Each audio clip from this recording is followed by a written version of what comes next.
5 personnes ont été blessées mardi à Khartoum où des tirs lourds ont retenti dans 2 bases des services de sécurité soudanaises. L'armée parle de 2 décès dans la répression de la rébellion.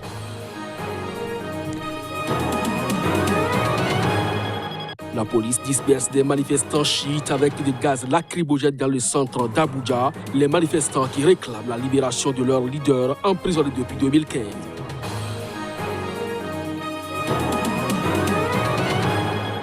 Des habitants de Ouagadougou partagent leur avis suite à la décision prise par les présidents de 5 pays sahéliens et Emmanuel Macron de renforcer la présence militaire française au Sahel. Ainsi se présente le sommaire de ce journal. Bonjour à chacun, bonjour à tous et bienvenue. La police disperse des manifestants chiites avec du gaz lacrymogène dans le centre d'Abuja, la capitale fédérale du Nigeria. Ces manifestants réclamaient la libération de leur leader emprisonné depuis 2015. C'est une information rapportée par 5 personnes blessées au cours de tirs à balles réelles. Reportage. La police a ouvert le feu mardi sur quelques dizaines de manifestants chiites dans le centre d'Abuja, la capitale fédérale du Nigeria, alors qu'ils demandaient la libération de leur leader, emprisonné depuis 2015, faisant 5 blessés, ont rapporté des manifestants. Nous sommes descendus dans la rue pour demander la libération de notre cheikh Ibrahim El-Zakzaki et de son épouse et protester contre la récente déclaration du gouverneur de Kaduna au nord du pays qui affirmait que tant qu'il serait gouverneur, Zakzaki ne serait pas libéré, a expliqué à l'AFP l'un des porte-parole du mouvement islamique du Nigeria, un groupe chiite radical. La manifestation qui a réuni quelques dizaines de membres, comme il s'en passe régulièrement à Abuja, a été dispersée par les forces de l'ordre. La police a tiré à l'aveugle sur la foule pour nous disperser. Et 5 personnes ont été touchées par des balles, a indiqué le porte-parole, affirmant que 3 des blessés étaient des passants et 2 des membres du groupe. Un autre manifestant contacté par l'AFP a confirmé les tirs à balles réelles de la police et le bilan de 5 blessés. Les manifestations du groupe sont régulièrement matées dans le sang. Zakzaki est détenu depuis décembre 2015 après que des violences eurent éclaté pendant une procession religieuse. L'armée avait tiré, faisant plus de 350 morts, pour la plupart des chiites non armés, selon des organisations de défense des droits de l'homme. Fin 2016, un tribunal fédéral avait jugé la détention de Zakzaki illégale et ordonné sa libération. Mais cette décision n'a jamais été exécutée.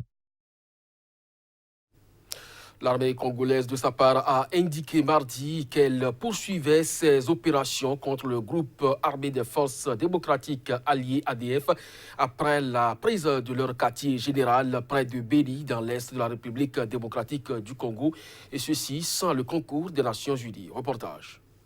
L'armée congolaise doit encore neutraliser un dernier chef du groupe armé des forces démocratiques alliées avant de dire que l'histoire des ADF est terminée, a déclaré son porte-parole, le général Léon Richard Kassonga, dans une conférence de presse à Kinshasa. Le 10 janvier 2020, nos forces ont conquis la place appelée Madina, dans la forêt touffue, vers la frontière entre la République démocratique du Congo et l'Ouganda. Toute la population que vous avez vue là a été autorisée à reprendre, après évidemment des opérations de nettoyage et de sûreté, la population a été autorisée à reprendre le chemin des champs pour exploiter, mais également récolter, faire des récoltes. Le chef des ADF, actuellement recherché, se nomme Baroukou, a indiqué une source militaire congolaise. L'armée congolaise revendique la mort de 81 ADF depuis le lancement de son offensive le 30 octobre dernier. Les offensives continuent parce que nous avons mené des opérations de ratissage, des opérations de nettoyage. L'objectif étant d'arriver à la sûreté. Et quand nous avons la sûreté, c'est sûr donc que l'ennemi ne peut plus opérer dans nos lignes, l'ennemi ne peut plus opérer dans nos populations, nous l'avons neutralisé de manière définitive.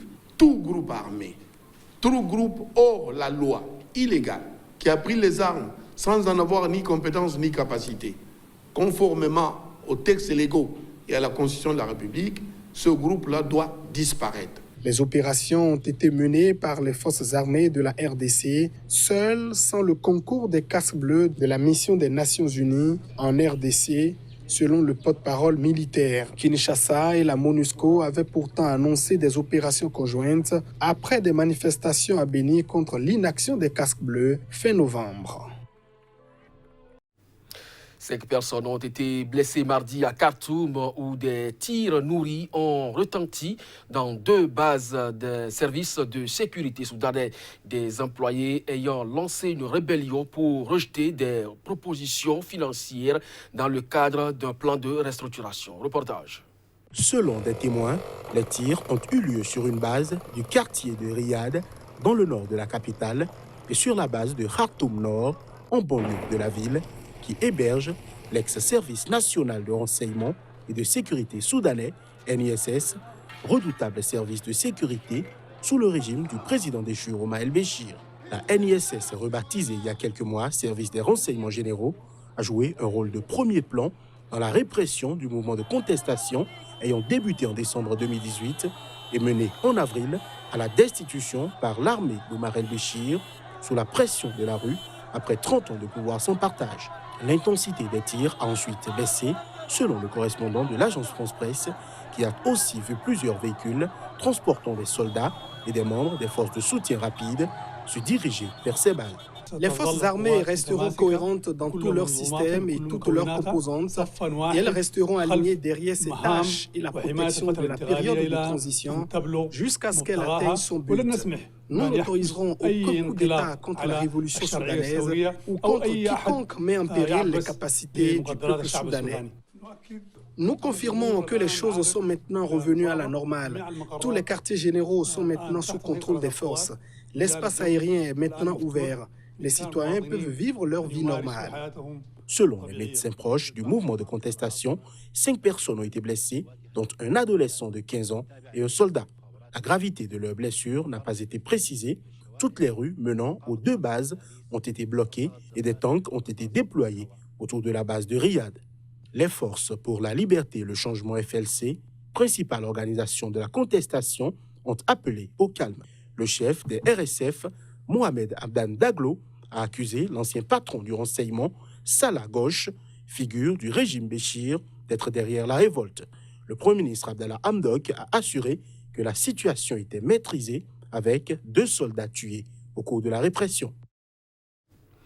Des habitants de Ouagadougou partagent leur avis suite à la décision prise par les présidents de 5 pays sahéliens et Emmanuel Macron de renforcer la présence militaire française au Sahel. On les écoute. À leurs problèmes. Nous n'avons pas besoin d'importation d'hommes. Nous avons besoin d'une importation de technologies militaires de pointe. Nous avons besoin d'équiper, de doter nos forces armées nationales qui ne sont pas une coalition de fainéants. Nos soldats, ce sont de braves et de vaillants gens qui meurent et qui risquent leur vie avec peu et qui obtiennent des résultats substantiels. Nous voulons amplifier leurs chances de victoire sur les forces terroristes en ayant plus d'équipements. Point barre. La population que nous sommes, nous posons des questions légitimes. Cet impressionnant matériel militaire sert à quoi si c'est pour que les terroristes continuent à nous narguer sur nos territoires. Donc ce que nous voulons, c'est une action de redevabilité, de justification du stationnement des troupes françaises au Sahel. C'est elles qui sont en cause et c'est pourquoi nous parlons strictement d'elles. Le jour où les forces armées américaines ou russes seront en cause, nous aurons la même rage pour les dénoncer. Je suis satisfait de la conclusion, dans la mesure où nous disons, aujourd'hui, à l'heure actuelle, l'Afrique ne peut pas se déployer. Nous, qui ont été colonisés par la France, on ne peut pas dire que nous allons nous défaire de la France parce que nous n'avons pas encore les moyens pour lutter quoi que ce soit. Donc, je trouve quand même que, quoi qu'on en dise, il y a encore du chemin à faire. Mais à part ça, les gens attendent de voir, certains sont sceptiques, et comme nous l'avons écrit aussi, ça ne va pas pour le moment changer fondamentalement ce ressentiment anti-politique française, sauf si sur le terrain, effectivement, ce Barkhane reprofilé là, avec le nombre de militaires qui a augmenté de 220, on passera à 4720, et l'arrivée de la cavalerie européenne, sauf Si sur le terrain ça change. Au Malawi, le chef du bureau indépendant en charge de la lutte contre la corruption, Reinek Matemba, confirme avoir reçu une plainte de la part du chef de la Cour constitutionnelle, André Nirenda. La dite plainte accuse plusieurs juges de l'institution d'avoir fait objet de tentatives de corruption. La plus haute institution judiciaire malawite doit rendre d'ici à la fin du mois un arrêt très attendu sur le contentieux électoral. Juge de la Cour constitutionnelle du Malawi chargé d'examiner les recours en annulation de l'élection présidentielle de mai ont fait l'objet de tentatives de corruption, a accusé le président de l'institution qui a porté plainte. Le chef du bureau indépendant en charge de la lutte contre la corruption a confirmé avoir reçu une plainte à ce sujet de la part du chef de la Cour constitutionnelle. La lettre que le juge en chef nous a envoyée est une plainte et l'entête est plainte des juges du panel constitutionnel sur l'affaire des élections. Elle n'est assortie d'aucune condition. Ils disent dans le tout dernier paragraphe, j'espère que le bureau prendra en charge l'affaire à partir d'ici. Les deux personnes que le juge en chef a mentionnées, l'une d'elles est un haut fonctionnaire travaillant dans l'un des trois bras du gouvernement. L'autre travaille dans le secteur privé. Voilà, c'est tout ce que je peux dire. Nous ne sommes pas des politiciens, nous sommes des fonctionnaires. S'il y a de la politique associée à cette affaire, nous n'avons rien à voir avec cela. Notre mandat est d'enquêter et si nous avons des preuves, de poursuivre.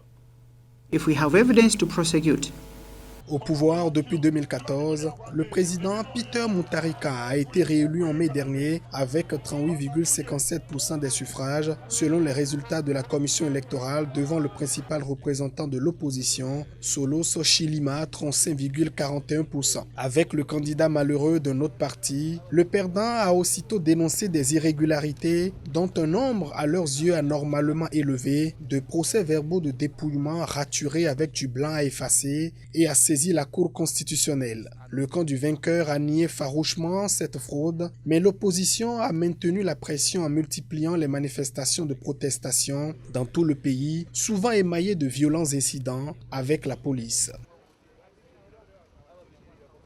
Cette édition est à présent terminée. Merci à vous de l'avoir suivi. Très bonne journée également en compagnie d'un programme de SICA. À très bientôt.